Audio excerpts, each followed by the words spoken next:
Today I wanted to do something a little bit different. Well, not really different for me, but talk about old video games that I love. Not the oldest games, but still. I was kind of thinking because looking at The Last of Us Part 1, like this Last of Us remake being released soon, it wasn't something I necessarily thought needed to be completely remade, and it got me thinking about games that do need to be remade. Now, I know we often debate here in the comments just how much time we're wasting on remaking old games when we could be making new stuff, but as of right now, that is the state of this industry. The remakes are gonna keep coming. I definitely want to make a whole other video on the whole topic of like just why remake in general. But today I just wanted to take a little trip down memory lane, talk about some things that I think would actually really benefit from a remake, whether it's just to redo stuff or for just new public resurgence to reappear in gaming culture. So I got like 5 or 6 games for this video. The first one, I'm a little predictable if you've been watching me for a long time. Freedom Fighters. Freedom Fighters by IO Interactive is one of my favorite games from the PS2, Xbox, GameCube generation. It is from 2003 and it's from IO Interactive, right off of hot of really just having the success of the early Hitman games. And this is definitely a different direction for them in a lot of ways, but it was just really, really cool for a lot of reasons. First of all, the concept was pretty ambitious for the studio and the hardware at the time. You start out as this guy named Chris who is a plumber in New York City, and suddenly the Soviets invade, and it's like this alternate history takeover thing where suddenly you are living in occupied New York City, and you start off as this lonely gorilla with like a bulletproof vest and a pistol, and you're suddenly building up team members, you're throwing Molotov cocktails, you're raising an army underneath the city in the sewers, and you're essentially popping up in different maps or areas of the game and securing bunkers, building more teammates to then assault larger areas. And it's just fun, goofy third-person shooting before third-person shooting was very good, so it's a little soft around the edges. And that's what I think really this game needs, and what would really do it justice is if it just played and controlled like a modern, more tactical third-person shooter. I would love to see it play like something like the newer Ghost Recon games, you know, with crouching, going prone, but like a little bit more run and gunny. And if they were to manage to retain the feel, the vibe of the whole thing, you know, the graphics were very of their time, and IO Interactive also had a very distinct graphical style at that time. Their character models had a certain look to them. They could kind of keep that and just beef it up with more detail, because really for me with this game, a lot of it is like the tone and the lighting and the atmospheric effects and the lighting effects, where it just kind of gives you this interesting feel, because the game takes place over the course of multiple seasons, and every season just really nails that feel. The fall really feels beautiful and like warm colored. The winter is harsh and dark, and it really, really works, coupled with Jesper Kid's music. Jesper Kid at the time was the freaking goat of composing music. He was killing it with the Hitman games, the early Assassin's Creed games, and Freedom Fighters, I think, is some of his most iconic work. I mean, he did some Splinter Cell. Like, it's wild how much he has done over the years, and I would love to see his score retained or remastered or something for this game. And also, I just think like it would fill a void today where like obviously a lot of people haven't played it, but also like there's not a lot of games where like you're building up a rebellion in a third-person shooter and going around and taking down Soviet camps and trying to raise the American flag and survive. Like it's very cool. It's very iconic. Homefront was an okay game, and then Homefront, the second one, had a lot of good ideas, but ultimately I wasn't a fan of it. I was hoping that those games would kind of give me the same feel as Freedom Fighters, but they haven't. So at this point, I'm like, the only thing that will is just to make Freedom Fighters again. I mean, I'm still waiting for a sequel. They've even tweeted at me, just kind of messing around. Maybe one day. Wishful thinking. The other thing I would like to talk about is Final Fantasy, the games. It depends. Final Fantasy VIII or Final Fantasy VI, I personally think would do really well with a full remake to just really flesh out those concepts. Final Fantasy VI, for just the world they built, the Magitech art, the Magitech pilot stuff, I think would translate really well to a big, full game. And then VIII, really, it's just the cool characters, the drama, the angst, all stuff that I think did really well with Final Fantasy VII being remade. Like, you get to see real Cloud, you get to see the Buster Sword, you get to see Sephiroth, you get to see all this stuff in like almost like in real life. I think 8 would also do well with that, even if it is 2000s as hell. I'd say keep a lot of that vibe, because that's what makes it really important. But 6 from the ground up, it's kind of hard to describe if you haven't played it, but like if you have, there's just a lot there that I think can be fully fleshed out in like a full 3D game. Even if it had gameplay style, combat style similar to 7, I think it would work. Another game I'd really like to see remade, and I'm going way back now, the original Altered Beast. I think we just need more Altered Beast games, specifically because I think now is the time, thanks to the resurgence of so many things. You have people like Dotemu making Teenage Mutant Ninja Turtles Shredder's Revenge. They revitalized Streets of Rage with Streets of Rage 4, which I absolutely loved. They took the classic sensibilities, but they kind of just beefed it up with cooler effects, little graphical tweaks, just more playability, accessibility, music, stuff like that.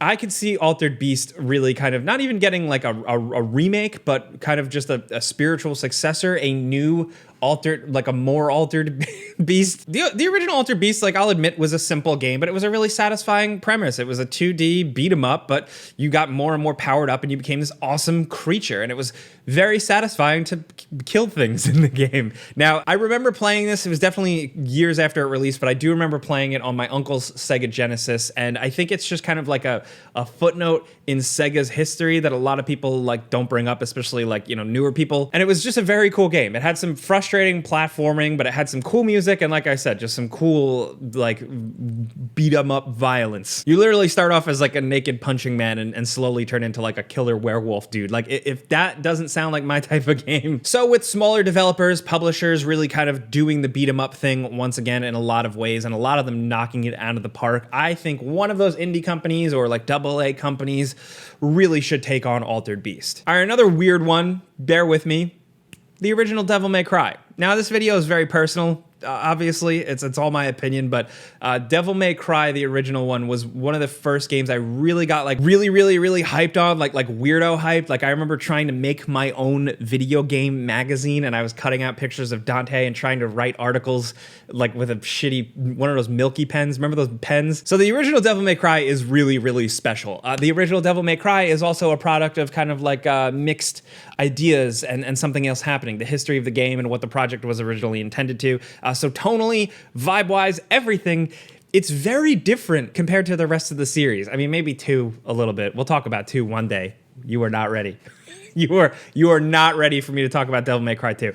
But the original Devil May Cry had a really good, spooky Resident Evil haunted house vibe to it. It also took itself a little bit more seriously. Like Dante was a little bit more badass, a little bit more one note. He still had the jokes and the one-liners, but it was cool. And I think ultimately 3 kind of ended up doing what the first one set out to do. Like it did a better job building up Dante, Virgil, the whole family, Son of Sparta thing. But if you want like just a good classic Devil May Cry adventure with those elements, the first one is great. It's really straightforward, but I think for the time, and I don't want to like, you know, but like I think it still has some of the best enemy types, some of the coolest environments and music. Maybe it was just because I played it endlessly as a kid and I was absolutely obsessed with it, but that first game, there's something about it that just feels right. So it has been remastered. It's completely playable today.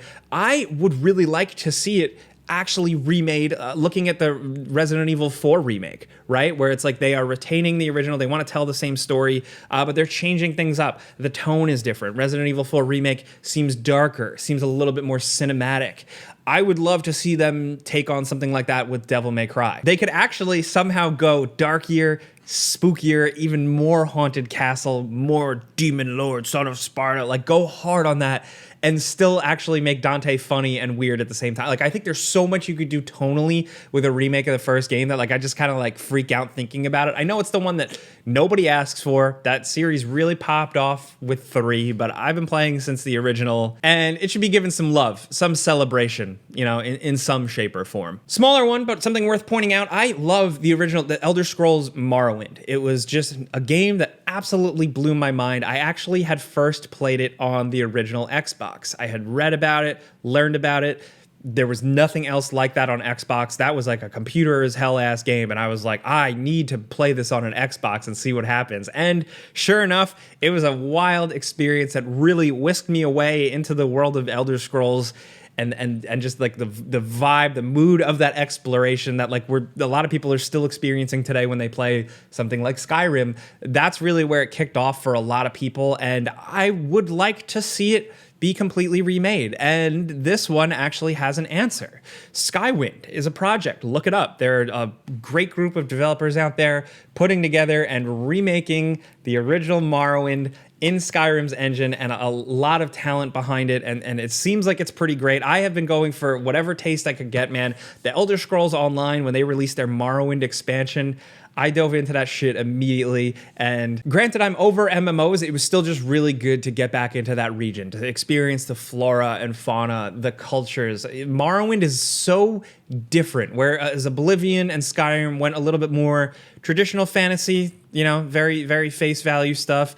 Morrowind was weird and alien, and that's what I liked about it the most, because it gave you all those cool RPG elements, you know, your stats, your sword, your shield, you're talking to endless NPCs in towns, and you didn't really have a lot of guidance, and you got lost. It was very much more of a hardcore thing. It still managed to be like the furthest from generic, whether you played old PC games before that, or if you're playing newer style RPGs, like it was something else. And it hasn't aged the best.